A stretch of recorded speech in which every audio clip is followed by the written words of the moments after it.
Hi, everybody. My name is Ben Marchman from NatureLink, and I want to welcome you to the FireKeepers Global Conference, in which we'll gather for powerful conversations with cutting-edge experts and thought leaders who will guide you to connect to your truest self and activate your natural gifts.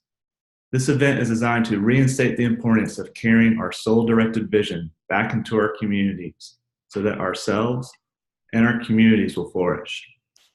Here you're invited to learn how to seek the guidance of your inner voice so that you can truly understand what it means to live life with purpose.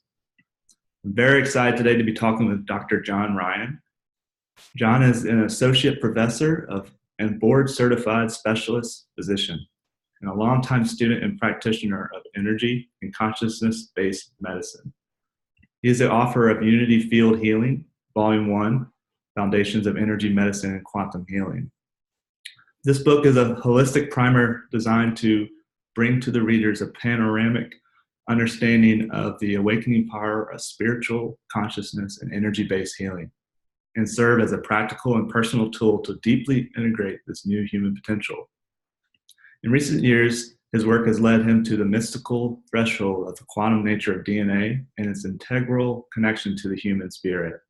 His passion is to apply the potential of this awakening knowledge to support the human in healing.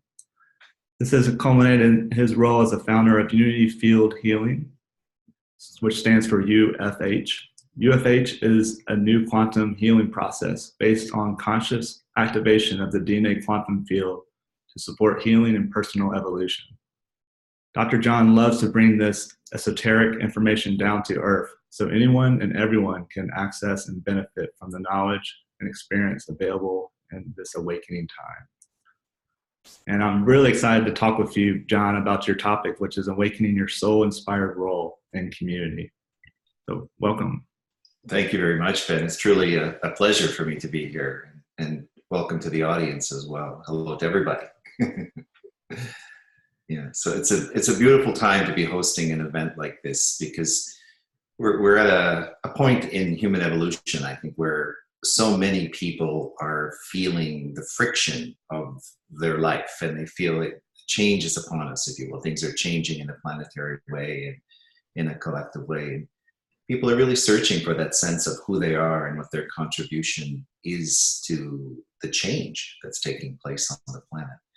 And so there is an ignition, if you will, of the soul, a fire that's starting to burn in all kinds of people to stimulate or kindle a search and an understanding for deeper meaning and a deeper sense of community. So I really honor you for what you're doing, your contribution you're making, and hosting an event like this to bring people together to have these kinds of discussions. It's an incredible opportunity. So I hope everybody really receives exactly what they are looking for, what they came for as we go forward in the discussion. So thanks again. It's really, like I said, a pleasure, truly a pleasure to be here. Yeah, thank you. And I'm so inspired by your work on what I've seen of it, and also really excited to talk with you before right now. And also, like you said, like in this time and how unique this conversation is that you and I are having. And before we kind of go into like our questions, I'm sure a lot of the some of the listeners and viewers who haven't stumbled upon your work yet or are familiar with your work, would you want to expound a little bit more on just what it means to you to be a practitioner of energy and consciousness-based medicine? Like, how you can do this work? Absolutely, yeah. So on a personal level, like going back into my own story, if you will, or my own history, I think you mentioned in the intro, I'm a physician. I'm a medical doctor by training, and I still work as a clinical physician. I'm a diagnostic radiologist, so I work in imaging and interpretation of imaging, and I teach it as well to medical students and to advanced fellows in medicine. So there's one aspect of my life that's very traditional in its orientation, but what happened for me, Ben, was back in the early 90s, I started to experience what I would call today a Kundalini awakening. But going back in the day, I had no idea what in the heck I was living. I would start to have these experiences where I would lay down in bed and my body would begin to feel surges of energy, and I would have all kinds of experiences I didn't understand. Like I'd have out-of-body experiences, and I could see interdimensional energy or energy fields around people or around things that I was looking at. And so it was a little unsettling for me because I had no historical framework to understand that. I didn't grow up, in the setting where people around me understood energy or, esoteric forms of healing and these kinds of things. And so I was kindled by this myself. It was a fire that was surging in me, but it kind of pushed me in the experience to begin to discover what was happening to me. And through a whole series of synchronistic experiences and kind of following intuitive guidance around things, I was led to answers, answers of things that were outside the scope of my mental or logical understanding.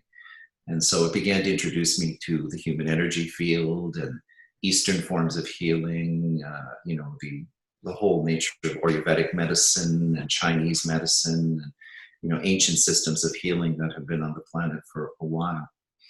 And as I began to experience the knowledge that was present in all those paradigms, as well as have my own experiences, I came to understand the reality of this. There's a whole invisible, if you will, world of energy that is part of our human energy system, our human body. And our consciousness is extremely important in how we align this energy system. So consciousness and energy kind of go hand in hand. We're a fluid energy being, a fluid energy structure. We can change, or we can heal things, we can adapt and change things. Energy is more fluid, if you will, than the way we traditionally see, the 3D world of Western medicine. The body is a thing. It's a solid structure, and we deal with it that way. But when you begin to understand consciousness, you realize so much of our life is an outpicturing of consciousness. And when we make changes on the way we're thinking, the way we're feeling, when we heal things that have been troubling us, when we go back in time and heal wounds that we carry for different reasons, even wounds that we may carry from other lifetimes, if you will, or, across the spectrum of incarnations. So it opens up a pretty big field of understanding. And you realize that so much of what troubles us as human beings is founded in the wounds that we carry in this way. So a lot of healing is oriented towards bringing consciousness to things and surfacing what we need to surface to integrate, to make changes in our life and our reality.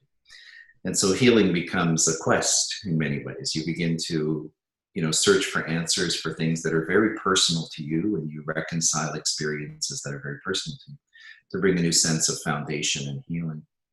And what I've lived, and I see other people live around me, is as you open yourself to this journey or this process, you begin to integrate aspects of yourself that we can only appreciate really in a spiritual way. It's the way I term it often is an integration of the soul. And so we're bringing an awareness of a deeper sense of who we are as beings. So we're not limited to the concept of being a human who has a life that we've been granted, and we're supposed to live this life, and at the end it's all over. You begin to understand there's much more to the nature of reality, that as souls we come and we have experiences, and they're purposeful. There's a reason we're here, and there's a reason we have the challenges that we have, the opportunities that we have, and your life becomes a sacred quest. And so as you go through that, you integrate yourself. You become more aware of your own soul's alignment, the things to which you have an affinity, the passion that you hold in a deeper way beyond, the logic of a traditional 3D reality. So as I've gone through my own story and my own experience, of course, it creates a lot of challenges because there's a friction between these two worlds. I'm raised in a traditional spiritual system of Christianity, and I became a physician, which has its own traditions. And then I'm having this whole esoteric experience on the side that began to make me question everything I had been taught and believed about life and about reality. But through the journey of that, I've discovered things that were previously unknown, but astoundingly magnificent to uncover. And then through that, I began to realize more the nature of what I'm passionate about and what I love to do. So there's a self-discovery that comes out of this journey, and you realize really what your personal alignment is, if you will, or what your soul's passion is all about. And then through that, you bring that into form in some way. And so there's a beautiful transition that takes place. And I think as I look around me, and I conduct a lot of groups, and I do meditation experiences, and I teach people energy work, I see hundreds and thousands of people living this right now on the planet.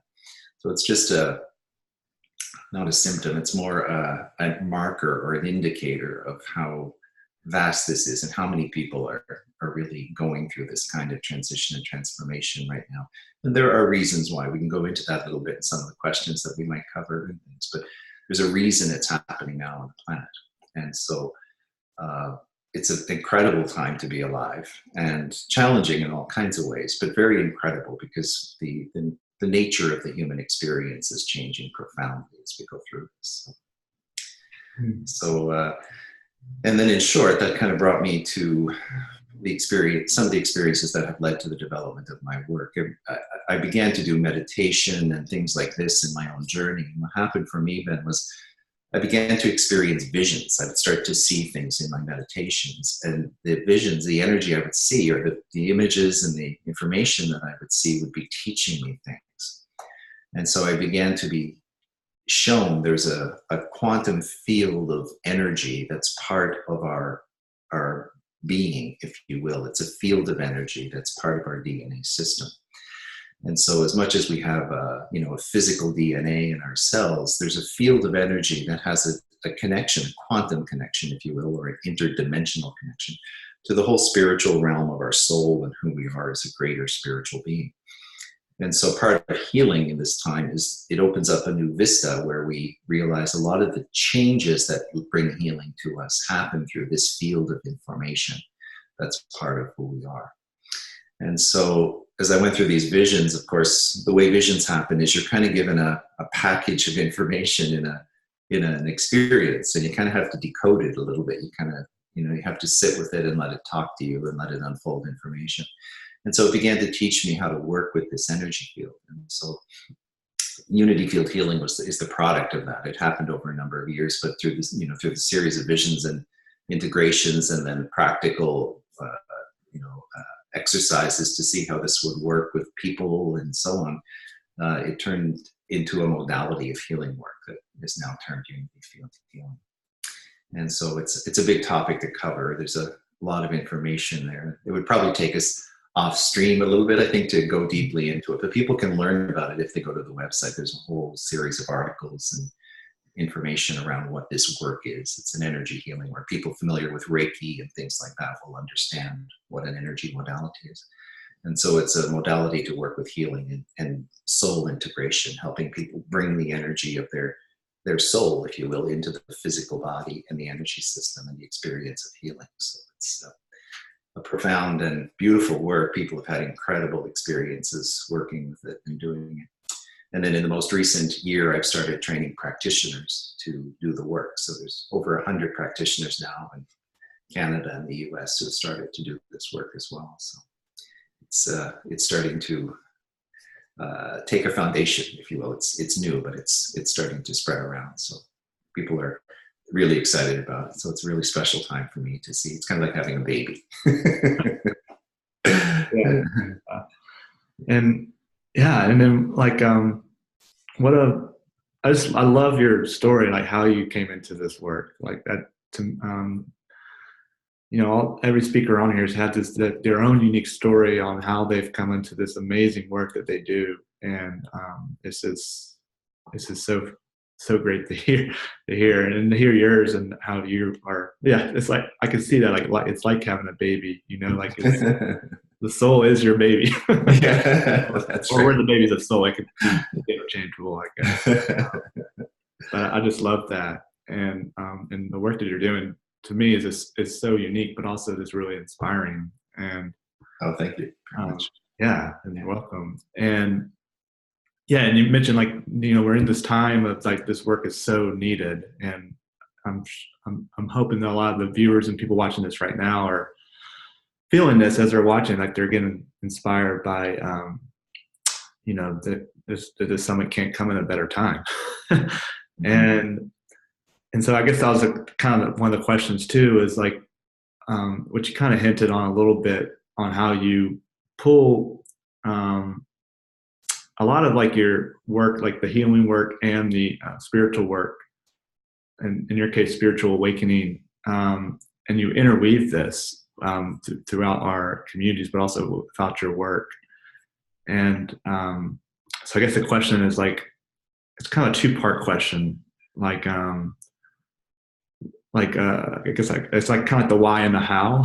if that's okay, if we can answer a two-part question. So like, Absolutely, yeah. Like, why do you think this is the best time to be doing this work? And then like, almost like, could you explain in more detail, like how you do this work? Like like the modality of this work. Sure. So the timing, I think, is a very interesting question. We'll start with that, and then we'll go a little bit more into the essence of what the work is. This is a very significant time on the planet. And I think people are aware of that. And there's a lot of information that people share and talk about explaining why this is such a profound time on the planet. Many people are familiar with the Mayan calendar and the concept of 2012 and how that represented the end of a time cycle, and we're birthing into a new time cycle. Mm-hmm. And so what's happening right now on the planet is we are shifting time cycles. It's the easiest way to understand that, or to frame it, I think, as a concept. So we're in a place where the Earth is going from one kind of a reality or a civilization, if you will, into a new kind of a reality or civilization. And 2012 is a time point or a marker that explains why, not why, but when this is happening, in terms of a larger time cycle. And so there's a whole lot of information that explains how this time cycle was derived. You have to start looking at galactic cycles of time to understand it. But the Earth goes through, just as we have, for example, if it were Saturday evening at 11:59 and it was about to be midnight and we were going into the year 2000, that 1 second when the clock turns, to 12 o'clock, we're ending a second, we're ending a minute, we're ending a week, we're ending a month, we're ending a year, we're ending a decade. And so all of these time cycles oscillate at different frequencies, there's 1 decade and then there's 10 years. And so you can kind of see how there's oscillations that are very, but at this one moment, they all end at the same point in time, at that 1 second on New Year's Eve. And so on a much bigger scale, there are galactic cycles of time, the way the Earth rotates in its orientation to the center of the galaxy and its relationship to the sun and orientation in the solar system and so on. And so on a very big scale, in around the time of 2012 was when all kinds of these cycles in reference to the Earth on a very galactic scale came to an end. And so the Mayans were timekeepers that understood these galactic cycles, and they realized that this point in time marks the end of a very large time cycle based on what's termed the precession of the equinoxes. And so on one side, there's the mechanics, I guess, if you will, the galactic mechanics that creates all that. But on a consciousness level, it's also the end of a whole cycle of time. And so what that means is humanity has been living in a frame of reference, if you will, or a kind of a civilization through that period of time. And we're about to end that cycle and begin a new kind of a cycle. And, the wisdom keepers who speak of these things reference this in many ways. But in essence, what they're saying is in the old energy, the cycle we're leaving, it was profoundly based on duality. It was all about dark and light, good and evil, overcoming the experiences of darkness to find the light and triumph and bring that light forward, to correct wrongs on a personal level and then on a greater societal level, and so on. And as we go into the energy of this new cycle, we're entering in a unity consciousness. We're starting to become aware of the holism of things, that the Earth is part of a solar system. It's part of a greater galactic experience, and it fits neatly into a puzzle of a much bigger frame. And on a very human and very everyday level, we're one family. Humanity is not a mixture of, countries and identities and races and cultures. Humanity is one group of beings that live collectively on the planet. And so as we emerge into these new times, we are going to become more conscious of that. And we're also going to understand more profoundly our relationship with the earth and all the living systems that support life on the planet. We've been living in a schism from that. We thought nature was something to conquer, and people and other countries and cultures were something to conquer. And we were always struggling, in different ways with the experience of life. And that all begins to shift when you understand you're part of a collective unified whole. And so if I could reduce, there's many, many things we could talk about, of course, in that transition, but I'm just trying to make it simple. I'm trying to simplify it to, a nugget of knowledge, if you will, so you can see the big foundation of what is changing. And so human nature will change as we go into this new time cycle. The essence of being a human being, if you will, is going to change. What's important to us will begin to change. And the way we relate to each other will begin to change. And so we're going through a transition from one kind of world into another kind of a world. And a lot of the work we do in healing is supporting people as we shift from one paradigm into the other paradigm. And so that, by essence, brings a spiritual awakening, into the picture. People begin to understand that as a human being, not much on the planet makes sense as a human being if you think you live one time. You're born and you live for a period of time and then you die. And if you've been good, you get to live eternally. And if you haven't, well, I guess you're done. But when you understand cycles and the nature of reality, you realize that doesn't make any sense. And why would one person be born with so many advantages and another person born with so many challenges if there's not a greater system of wisdom that's governing all these things? And so in Eastern systems, we talked about karma and reincarnation and all of these kinds of things. And so as a human being, we live experiences, but as a soul, there's a consistency. It's the soul that lives all these experiences, the same soul. And so you begin to identify with yourself more as a spiritual being than a human being. And you understand your incarnation is a manifestation of that soul. It's an opportunity for that soul to live, to experience, and to do things, to grow, if you will, or to mature in spiritual consciousness and wisdom. And so many people are being triggered to awaken. They have these experiences that make them question the nature of reality. They're dissatisfied perhaps with their life in different ways, and it creates a burning sensation that they have to solve this or figure it out in some way. Other people have illnesses that they can't heal in traditional ways of healing, like the systems of medicine that we're used to using in the West. So they begin to look for alternative approaches to healing, and that begins to open their mind to all kinds of things that are new or different from what they understood prior to that point in time. So you begin to see the universe is infinitely wise and creative in all kinds of ways that triggers each of us individually onto a path. We have individual experiences that kind of catalyze our own awakening. And they're very tailored to our life and our history and what our potential is or what we're becoming. You see people who live through healing crises, and then as they go through their own journey and experience, they become a healer or someone who helps other people walk through the healing journey. Or, people have a breakdown in community and they become inspired to create new ways of relating and to develop communities that are based on new consciousness principles and these kinds of things. And so it's so vast what's happening, and there's a timing that's so large in scale as to what's happening that we have to reduce it to something practical, I think, so that we can digest it. And the way people term this as a human experience is it's a process of ascension. So people talk about a spiritual awakening, and then the integration of spiritual consciousness and energy that allows you to recreate a reality or to allow your life to transform in different ways that are different and new and based on a new paradigm. So some of that is healing. It's physical healing. It's emotional healing. It can be psychological healing. And then on the other side of it, there's a whole element of spiritual integration, because it's not just about getting over bobos and solving problems. It's about integrating a new power and a new paradigm that comes with the integration of our soul. There's a light and a wisdom that infuses us, if you will, in that experience. And we begin to use that to create new potentials. And so the first part of the journey is about all the trials and tribulations, the experiences, the dark night of the soul, these kinds of things that we all go through in different ways. And it triggers us to be inspired to use our experience and to begin to create a life and a reality that's based on the principle of our soul's wisdom.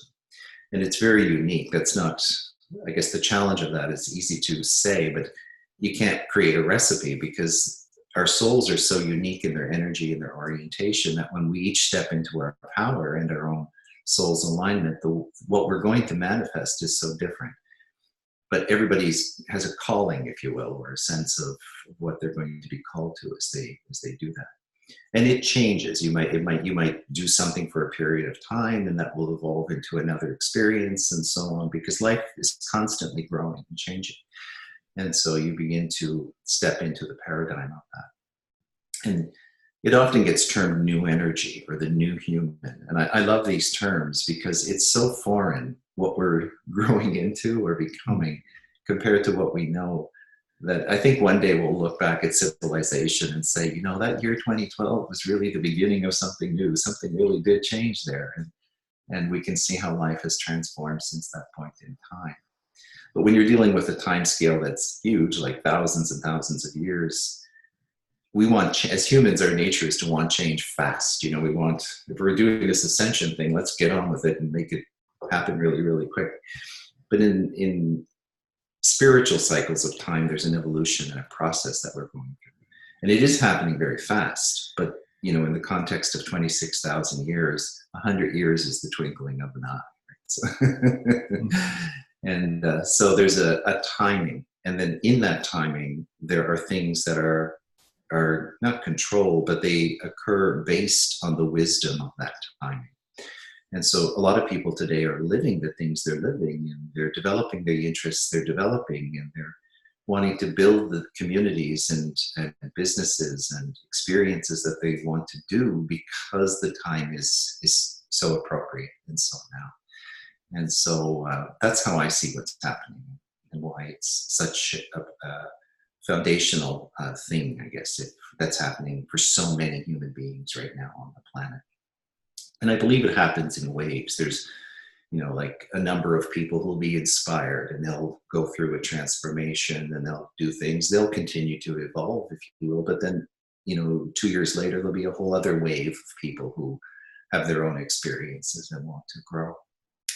And then on top of that, of course, we have the children, and we see the kids who are being born, and you'd have to be a little blind, I think, not to recognize how peculiar and fascinating and interesting they are, because they're different. You can't look, if you've lived 2 or 3 generations and you look at the children of today, you realize they're quite different than children were a generation ago or 2 generations ago. And of course, in human nature, we'll judge that and we'll say, oh, they're this or they're that, or they're entitled, or they're can't focus, they can't pay attention, they're addicted to their technology, and all these kinds of things.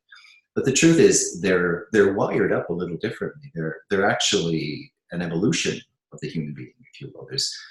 There's a change that's taking place in humanity, and so as the kids come in, they're wired up a little differently, and they're wired up in a way that will make working in this new energy much easier for them. But this is a tough time for them because we're still well entrenched in the ways of old. And so they're struggling with that. They're having a hard time with schooling and figuring out how they fit into society. And that's creating changes in the structure of all these elements of our reality, which are important, but they're not necessarily easy to live, but they're very important that we go through them. And there's a good reason why it's happening, I think, is the message there. So it's good in the end. Now, in terms of how my work fits into that story, I think what's happened for me is, I'm a scientist by background, so very practical and methodical and, logically thinking and orientation. But I'm also I've always been sensitive and aware of energy, had an expanded ability to feel. Like it was easy for me to know how somebody was feeling, or if they were troubled, or an emotional awareness that was large. And so that, and as well as my own intuitive guidance and working from a perspective of not always being logical, but following intuition and trusting that as a process of decision making and so on. It kind of, I think I was in a position where it was easy for me maybe to experience some of the things that I did. And so as I started having this Kundalini experience and, seeing energy fields around people and having out-of-body experiences and all these strange things, as I was living that, it at first scared me, but then it kind of settled as I, went through the experience and I integrated the process of what I was going through. And it helped me see that there's so much to healing that is not conceptualized in any way in the 3D system. So much of our 3D medicine or our Western medicine today is based on the tangible. It's all about what we deal with things in a very mechanical way. You have a disease, we cut it out, you take a drug, you do something that's very 3D oriented to solve the problem. But when you begin to understand consciousness and energy, you realize the 3D world is the end product. It's not where the problem begins, it's where it manifests. And so you start to understand that you can heal things if you tap into the consciousness that's creating that manifestation in a very simple way. So if someone is ill, for example, it's not as simple as this happened to us. There's actually a consciousness patterning that goes into creating it. There's a reason it manifests, or there's a reason how it came into being. And so, of course, that can sound very threatening because we think, oh my gosh, did I create this cancer or did I create this illness that I have? And it's much more complex than that. There's a whole series of family genetics and things we inherit and so on and so forth. But what you do begin to understand is the way you apply your consciousness. And, through the science of epigenetics and the work of Bruce Lipton and people like this, you realize that the way you think makes the probability of certain things more or less likely to happen. So we can use anything we're living as a catalyst for self-examination. And as long as we don't go into the orientation of blaming ourselves or judging ourselves or thinking we've messed up or done something terrible or wrong, we can use everything we're living as a catalyst for growth.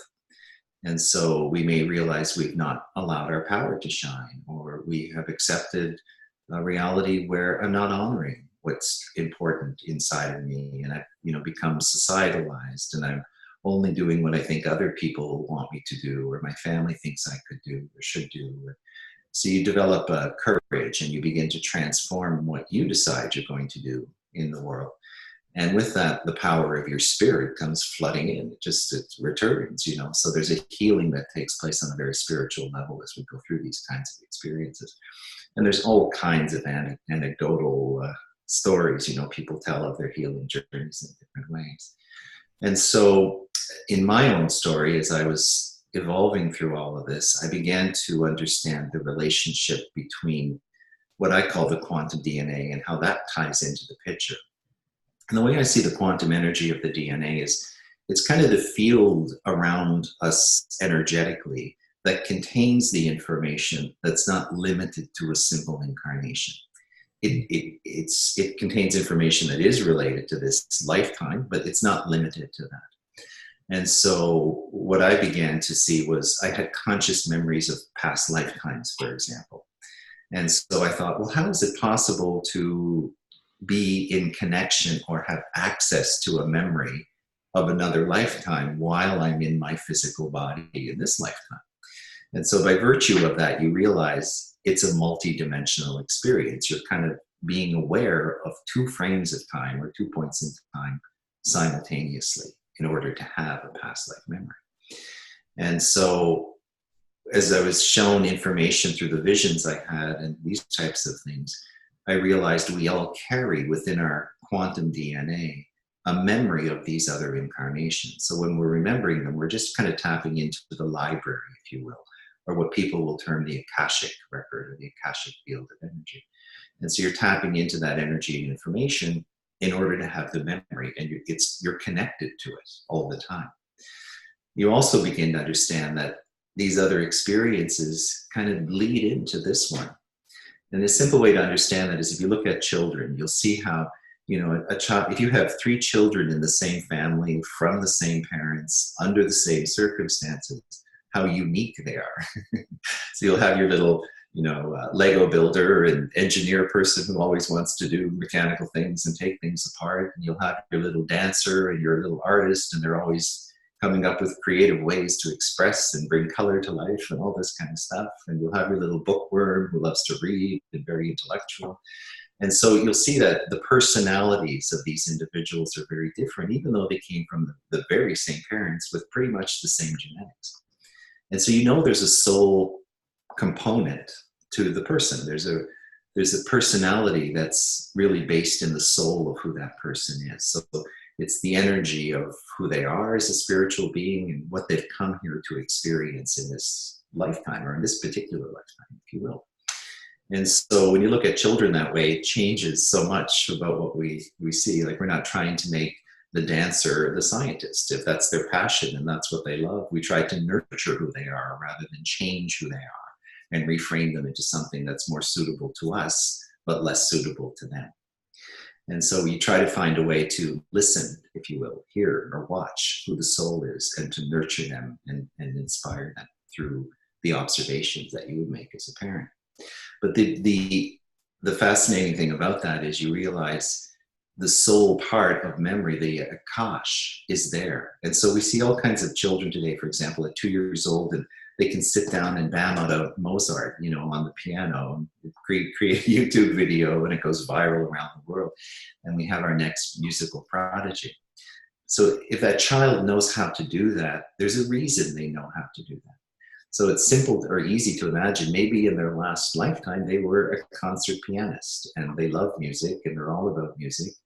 And so when they're born again, it's a breath away for them to access that memory and the skill and the ability that came from that. And so when you conceptualize that, you see it's true for everybody in different ways. When you have your little, your little compassionate Buddha, and you have your little engineer who likes to build things, they're bringing an akashic energy with them that is present. And the reason they can do some of the things that they're doing is because of the information and the wisdom that they carry in their soul, and how that's manifesting, if you will, through this lifetime.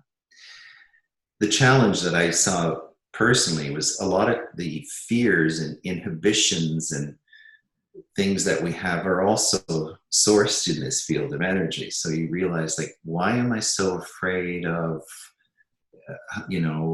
sleeping in the dark? Or why am I so afraid of this or that or the other thing? Or why do I see myself this way? Why do I think I have no value? Or why do I think I'm worthless as a contributing member of society, and so on? You realize that there's a bleed over of energy, and that healing often taps into this field. It's like correcting some of those thoughts that are not true, but they're believed by the person. And because they're believed by the person, they're held as true. And of course, therefore, they affect what they're capable of doing in their life. And so healing in a quantum way is often going into that energy and information. So in the realm of that, for example, people have learned to do past life therapy. They do these meditative experiences where they go into a past life memory and they touch a lifetime and the emotional print of the energy that was part of that lifetime. And they'll see how it influences who they are. Like, on a personal note, for example, I had a memory of a lifetime where I was killed because I lived in a community and the person who was leading the community was dishonest and was hoodwinking the whole community. They were telling lies and things, and the people are very charismatic, so the people were believing him and they trusted him, but he was really taking them all for a ride. And I knew this, and I had information to show it, so I was kind of a whistleblower, if you will. But in the memory, I remember standing at the side of this. It was in a nature setting, so it was like an auditorium, but it was in a cave. It was more of a nature-based community. And so I was standing by the wall of this gathering place, and I was so angry. And as I had this visionary memory, I could feel the seething anger I felt in my body at that moment in time. And the next thing I saw was I was riding away on a horse, and I had under my arm a collection of papers wrapped in leather. And it was information that would help people see how this person was lying to them. You know, it was kind of the evidence, if you will. And so as I ran away, I was shot with an arrow, and the arrow came into my body and it struck me at a point in my back. And I fell off the horse and I died. And in my current lifetime, every time I had to speak truth to power, or in a place where I may be intimidated to say what I had to say, I would feel this really intense pain at this part in my body. But I had no awareness why I would feel it. But I was tapping into a memory, and it's the kind of memory that's saying, don't do this. It doesn't end well. You know? Don't speak. It's better to say nothing, because if you speak or say something, you're just going to get killed, and it doesn't end well. So the fear is a protection. It's not a bad thing. It's not like it wants to hurt me. It wants to keep me safe. But you can see how it would manifest in this lifetime, and then how I might get off track in my journey if I'm afraid to do what I'm called to do because I need to speak. And so you can easily see how that might tie into someone like me in my story, because here I am, a physician in a very 3D structure, and I'm about to start teaching about esoteric healing and energy and quantum and things that are not necessarily everyday knowledge, and the fears that would create for me, and how you'd be judged. People would, you'd be concerned people would judge you or be condemning of you, and so on and so forth. But you get to the place where you say, it doesn't matter. It's the truth, and I know it's the truth, so I have to honor it. I have to go forward. And even if I'm afraid, or even if I have a pain in my back, I still have to have the courage, you know, to do what's true to me. And so as I had this memory and experience, it was like the energy, by retouching it and feeling it again and understanding it, I was able to release it. And so I stopped having that experience when I started to go back into my life and encounter these kinds of experience. So it's just a little example of how this kind of healing, you know, really takes place. The work I was shown in Unity Field is working in an energy system that allows us to release these energies in a way that's simple or straightforward, if you will. It's kind of like a system for recalibrating energy, helping to release some of the charges or the emotions around these energies.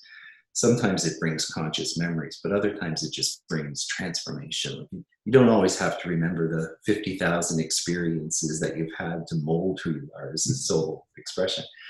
But in order to release the energy or the emotion or the charge around it that is limiting or keeps us retracted in different ways, is very important. And so this was given as a tool, and it's a tool for the times because of the nature of what we're living as a collective humanity, and people are ready for this. So the tool is given as a modality, if you will, to help people. And so people will often say, well, do you have to do this? Like, can you just live your journey and things will happen for you? Or do you have to do Unity Field healing in order to evolve? And I'll say, no, of course not. It's like anything. If you broke your leg, you could decide you don't want any traditional medicine and you're going to heal on your own, and you're just going to sit in a chair for 6 months until your bone resets and hopefully everything will go okay. Or you could go get a cast put on and you could use crutches and you could slowly begin weight bearing, or have a plate put in if the fracture was severe, and realign the bones, and you would heal in 3 weeks to 6 weeks instead of 6 months to 12 months. And so it expedites. It's a way of facilitating or assisting. And so it just makes something easier or more possible. That's how I see the work. And so it's pretty exciting because I've been doing it now myself for a number of years, and now practitioners have been doing it for just over a year and a half. And so I have about 100 practitioners who've been doing the work, and they have the exact same successes, I guess, or experiences that I have, which is really profound to see. It's like a transferable system of understanding that people can work with.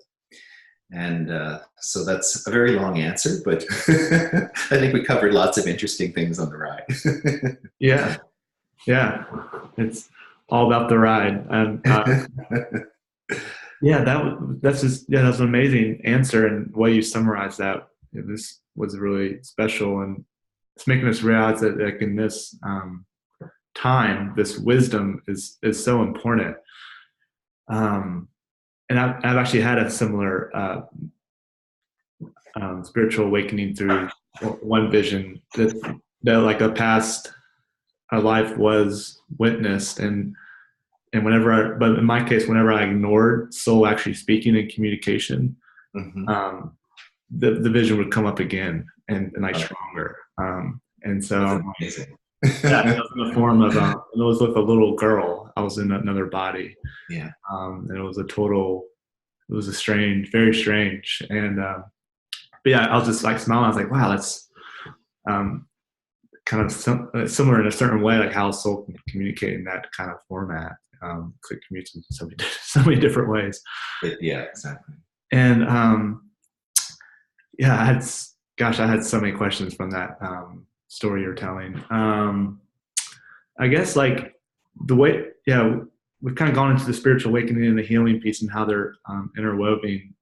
And you're kind of touching a little bit at the end there on like individual like personalities and how that affects, as well as almost like integration. Mm-hmm. And so I was wondering if you wanted to expound a little bit on like, you've explained a lot about the process, and I didn't want to go down too many other tangents with that, even though that was fascinating. So like, yeah, how do we as like, this human beings, how is like the process of soul integration and whatever work we're doing and community building actually go hand in hand? That's a great question. So there are levels of community in the sense that we're first and formally, we're part of one community, and it's the human community. Humanity is really one entity, and we're all faces of that human expression. So we're part of that community by virtue of being human. In the unfoldment of that community, there are sub-communities, if you will, so they're like fractals, if you will, or smaller communities that are kind of based on the essence of the whole, and yet they're part of the whole at the same time. And these smaller communities have different purposes, just like individuals have different purposes. And so, for example, for a community to be successful, not everybody can be a cook. Somebody would have to build houses, and somebody would have to farm the food, or these kinds of things. So everybody would have a role. I'm simplifying it, but it's to explain a concept. Everybody would have a role within the context of that community. And communities really thrive when the expression of the individual is really aligned with their soul's energy, and the contribution they're making to the community is that alignment. So for example, if you have someone who absolutely feels no desire to do creative things, and they're not interested in making plans and structure and whatever, but they love being very hands-on and very physical, and they like laboring and building things and this kind of stuff, to make that person be the person who does the community planning wouldn't work. So it wouldn't work as well. I mean, it might work, but it's not going to work in an optimized kind of a way.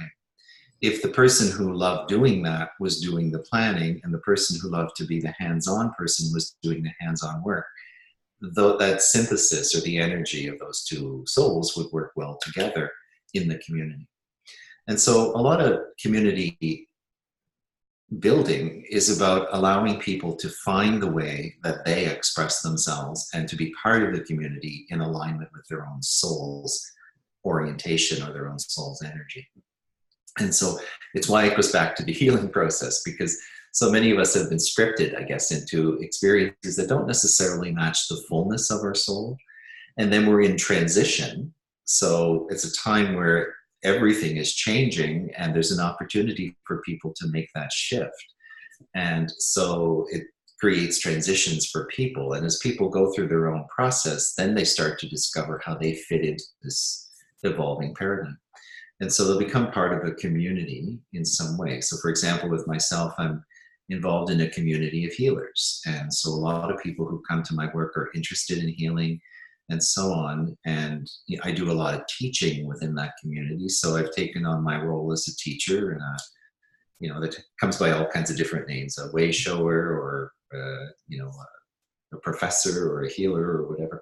So you can kind of see how, as I step into my soul's alignment, I find how I fit into the community well. And then other people really love to do the energy work, and they love being with individuals on a personal level, and they love having those conversations and helping someone evolve. And so they might have no interest in teaching, but they love putting it into practice, and they love being with individuals in a different way. So that person, they'll get teaching, or they'll do, a practitioner training that I give as a class, and then they'll start practicing this work, and that will integrate into their healing experience. And it may only be one part of what they do. They may do other things. They may do past life regression work, or they may do crystal healing, or all kinds of different things. And so it will fit into their experience in a different way. But yet collectively, we're working together in a community sense. But it's not the only community that I'm involved in, so I have, you have your family unit, and they may fit more or less into that. They may have similar interests or different interests. They may have other interests you don't have, so they're part of different communities in their expression of their life, and they find a way to do those kinds of things. So community it's a big word. It's like we can be as vast as the human family. We can even go intergalactic and say we're part of a stellar family of civilization. Or we can reduce it down to a sense of community focused around an interest in a certain topic or paradigm. And so I guess it's finding the way of being in relationship with the different levels of community that you're in. But that happens very naturally when you do healing, your own journey work, because you start to realize where your interests are. You start to realize what you love, what you feel passionate about, and what you want to participate in. And when you really touch that space where I love this. This is really what I love to do. It's how I love to be in the world. It's what I love to bring to the world. You're really tapping into your soul. It's your soul's. I don't like the word contract because it sounds so binding or confining, but you're really in alignment with your soul. Like it's, you know that when you do that, you are alive, you're on fire. And for people who see energy, they see your aura go huge, when you're manifesting that kind of work. And so you can see how as we step into that alignment, as we are really being the way our soul is kind of interested in being or feels passionate about being, that the way you then involve yourself with community is through that expression. And so it takes a very natural course. It's a very organic thing. It just kind of happens because of the truth of the way you show up. And so again, kind of a diverse answer, a little bit all over the place, but it's a big question and an important one. So I kind of wanted to give it justice. Yeah, big question, definitely. And definitely how you show up. I love how you put that in there. A mentor of mine would always say, you're never the one to see soul first. Others see your soul before you do. That's so beautifully said. Because like that's that essence, like like that kind of thing. Like even like when you're growing up, you're like I see you definitely doing this, and like anything you say is like I don't see myself doing that. And then like when you're an adult, you're doing it because like I've already seen that in you, and you showing that. Exactly. You just didn't want to accept it, and so it's like almost ignoring the call. It's so true. Yeah. It's so funny how that works.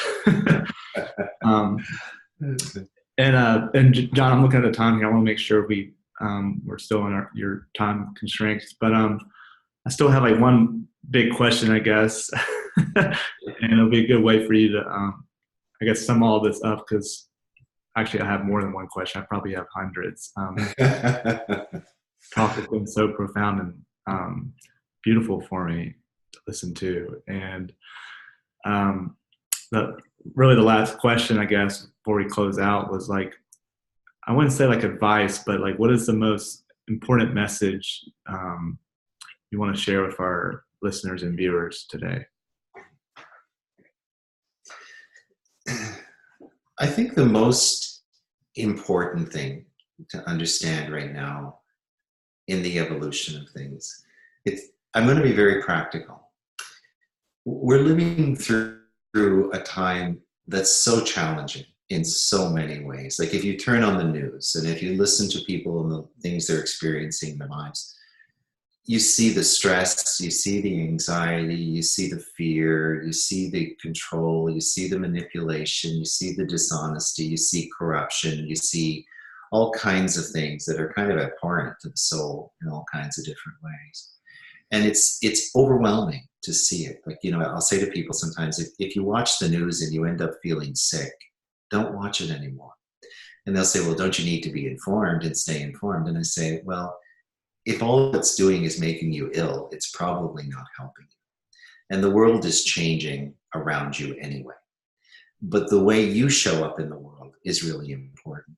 And if it's making you sick and you can't show up because of how you feel, it's not helping you or anybody else. So get back to the truth in you and do what's important in you. But the reason this is so important is because it's impossible to completely ignore it, and it's impossible not to see what's happening in different ways. And it can knock us all off our game. It can kind of dishearten us. It can discourage us. We can start thinking, oh gosh, we talk about spiritual things and healing and evolution, and I just see the world getting crazy and even worse in different ways. But what's important to understand in that is the reason that's happening on the planet is because there's a light or a fire underneath it all that's driving the transformation and the change. And the reason it's all showing up is because you can't see and fix and integrate what you don't allow to come to the surface. And so because the earth is going through this time cycle and because we're going through this transformation, things happening on the planet are part of that process. And so all this craziness and chaos that kind of gets surfaced both in our own personal lives and in the greater societal way and political way and global way is because there's a fire driving change.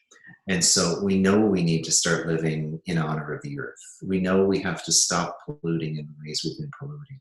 We know we have to find a way not to be in old patterns of behavior, but to respect one another and be okay with differences and still be able to love one another, even though we have different frames of thinking and seeing and experiencing reality.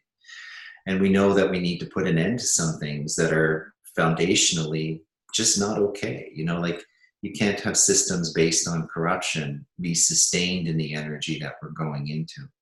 So the way that we build systems that work well and supportive and are healthy, they'll stay. And in any way they're based on other energy, they're going to have to be transformed or destroyed. And so everything is in transformation, and we see this in business. Businesses get called out when they're doing corrupt things and they have to realign their practice. The economics, finances, people are surfacing all kinds of things in the world of business and money, and they know that we have to find a new integrity and that we have to do differently in lots of ways. So it triggers things that brings it to the surface that may go forward right to the end of the road right away, or we go 2 steps forward and 1 step back and then 2 more steps forward and 1 step back. Everything is changing and it's going to change. It's written. It can't not happen now because of the change in the energy. And so it's just how we ride that out or how we live it.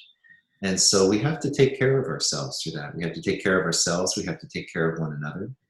And we have to find a way of being in the middle of all that, but not losing the light in the lighthouse that is you. So the storm can happen around you, but you have to find a way of being that beacon, I guess, or being someone who can stand up and still keep shining, even though crazy things are happening in the greater world. And so it's a lot of metaphors all commingled there to explain the principle. But what I really want to say to people is understand that everything that's happening is, as scary as it looks or turbulent as it looks, it's for the good. And our job as an individual is to do our own work. So find the ways to connect with our soul, to do our meditation, to do things that help us bring our own light in, to follow through on our intuitions, to create the things we want to build from a place of heart-centered approach to reality, and to find the passion, to find people who support you in doing that, and to be grateful, for what they give you in different ways to help you on your path too. And so I think if we just all keep doing that, a day at a time, good days and bad days come our way, we'll see we're going somewhere. And so it's a message of hope. That's really what I want to give people. Don't be disheartened. Don't be discouraged by everything you see happening. Understand what's happening is amazing. It's a special, very special time to be alive on the planet. I think as souls, we lined up, like, let me be there for this, because it's going to be difficult, but it's going to be so amazing. And I think as we go forward in time, the fruits of that labor will start to show a little bit more as we work through some of these things. And but not to lose hope, just to realize how profound it is and the potential that lies before us. And I'll sometimes say to people when I'm speaking in events and seminars, what would an ascended civilization look like to you? People talk about ascension. And I say, how would we be if we were living in an ascended frame of consciousness? How would the earth be? How would humanity be? And it kind of gives us something to raise our minds to, so that we realize, we know these principles. We know what it would look like in ways. And then you think, okay, well, let's get busy and keep doing that. And day by day, we're going to build it, and it's going to happen. So that's the message I would really like to leave with people in their hearts, most important. And yeah, wow, what an amazing message. And a message that sounds, so complicated, but also it can be so easy with aligning to that. Yeah. But it starts with community and support, like you're saying, and hope. But yeah, thank you for leaving us with that message, John. I really appreciate that. That was really my pleasure. And before we actually close out too, I almost forgot, you have a free gift, and I didn't want to let the viewers and the listeners know about your free gift, if you want to talk about it a little bit. Yeah, sure. I think there's a link that you're going to post, Ben. So if people go to the link, what I've done is I've created a contest. So if people submit, I'm going to pick 3 people, and I'm going to give them the whole package of the audio version of the Unity field work, so they can do those sessions, their personal sessions themselves. And so I'm going to do a little draw for all the people who submit their name and contact, and pick 3 people to receive the full package of the healing work of Unity field healing. And awesome. I encourage people to sign up. I'm going to create like 8 different emails and then like come in as one. No, I love that. That's going to be really exciting. I'm excited for the winner. That's really great. Excellent. And yeah, John, I just want to thank you for talking today and just opening up our minds to all these fields of work and how you're weaving them together, and literally and soulfully changing our community. So I just really appreciate you and your work, and I hope our listeners and our viewers flood your gates and keep following you around and changing the world. Appreciate it. That's very kind. Very kind. But just thank you so much for all this, and I just want to say that have a great day, and appreciate your work, and take care. True. Thanks so much, Ben. And thanks to all the audience as well. Thanks to everybody for listening. Yeah. Thank you. Pleasure. Bye.